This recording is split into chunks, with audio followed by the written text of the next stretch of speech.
નમસ્કાર મિત્રો, હું પટેલ વૈદિક ગણિત વડે ઘડિયા બનાવવાના આ વિડીયોમાં આપ સૌનું સ્વાગત કરું છું. દોસ્તો, જ્યારે ઘડિયા જે છે એમાં મોટા નંબર હોય 32, 49, 65, 75 અને આવા નંબરનો આપણે ઘડિયો બનાવવો હોય તો વૈદિક ગણિતની મદદથી ખૂબ સહેલાઈથી બનાવી શકાય છે. ચાલો જોઈએ કેવી રીતે. માની લો કે મારે વૈદિક ગણિતથી ઘડિયો બનાવવો છે અને હું નંબર પસંદ કરું છું 32નો, એટલે કે 32નો ઘડિયો બનાવવા માગું છું.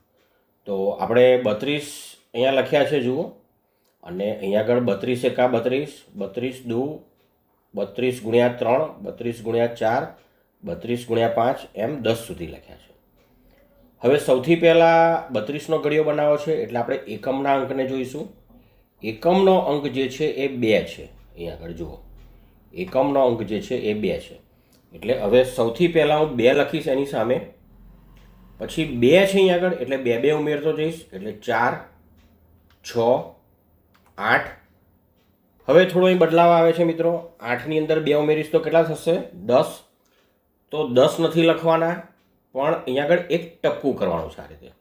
અને આ ટપકાને આપણે કહીશું વૈદિક ગણિત પ્રમાણે એકાધિક ચિહ્નનો પ્રયોગ. આ જે ચિહ્ન જે છે એને એકાધિક કહેવામાં આવે છે.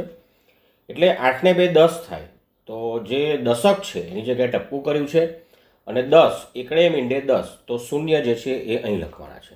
એટલે 10 નથી લખવાના. ફરી એકવાર કહું, 10માં એકમનો અંક શૂન્ય અહીં લખવાનો છે અને એકાધિક ચિહ્નનો પ્રયોગ કરવાનો છે.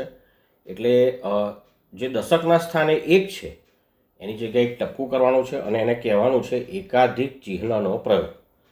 દરેક ઘડિયામાં આવું કરવાનું છે. એટલે ફરી પાછા હવે 2 2 ઉમેરવાના છે. 0, પછી ફરી એમાં 2 ઉમેર્યું તો 2 થશે, 4, 6, 8 અને ફરી 10 થશે. તો ફરી 10 થાય છે એટલે એકડે મીંડે 10, તો ફરી એકાધિક ચિહ્નનો પ્રયોગ કરવાનો છે. એટલે અહીંયા હું એકાધિક ચિહ્ન લખીશ આ રીતે, અને હવે અહીં લખીશ શૂન્ય. અહીં લખી દઈશ હું શૂન્ય. એટલે એકડે મીંડે 10, તો એકમનો અંક અહીં શૂન્ય, અને જે 10 જે છે દશકનો અંક છે 1, એની જગ્યાએ મેં આ ટપકું કર્યું છે. દરેક વખતે આવું કરવાનું છે, કોઈ પણ ઘડિયો હોય. હવે ખૂબ સહેલું છે. જુઓ મિત્રો, અહીં 3 છે 10. હવે એકમના અંકની વાત પૂરી થઈ. હવે દશકનો અંક જોવાનો છે. દશકની જગ્યાએ 3 છે, તો સૌથી પહેલાં લખીશું 3. હવે હું 3 3 ઉમેરતો જઈશ એટલે 6, 9, 12 અને હવે 15 થાય છે મિત્રો. 12 પછી 13, 14 ને 15. પણ આપણે ઓલરેડી અહીંયા એકાધિક ચિહ્ન લખેલું છે, એટલે હું 15 જે છે એ આ એકાધિક ચિહ્ન છે એની નીચે લખીશ આ રીતે 15. તો અહીં 12 પછી 15 આવ્યા, તો 15ની અંદર એક આ ઉમેરી દેવાનો છે, કેમ કે અહીં લખ્યું છે એકાધિક. એટલે 15નો એકાધિક એટલે 15 કરતાં એક અધિક, એટલે 15નો એકાધિક થશે 16. એટલે લખીશ 16.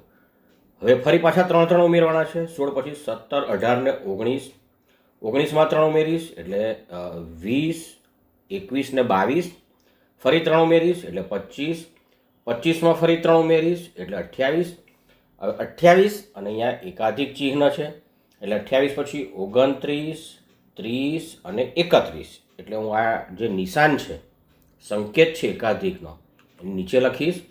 અને 31નો એકાધિક એવું વંચાય આને, આની પર આ ટપકું લખ્યું છે એટલે આ એકાધિક ચિહ્ન છે મિત્રો. એટલે 31નો એકાધિક થશે 32. 31 કરતાં એક અધિક એટલે 31નો એકાધિક, અહીં લખીશ 32. તો મિત્રો જો 32નો ઘડિયો તૈયાર થઈ ગયો છે. તમે આ રીતે કોઈ પણ મોટો નંબર હોય તો વૈદિક ગણિતથી ઘડિયો બનાવી શકો છો. અને આની અંદર કોઈ પણ જાતનો પ્રશ્ન હોય તો જરૂરથી કોમેન્ટ કરજો, હું તમને એનું સોલ્યુશન આપવાની કોશિશ કરીશ.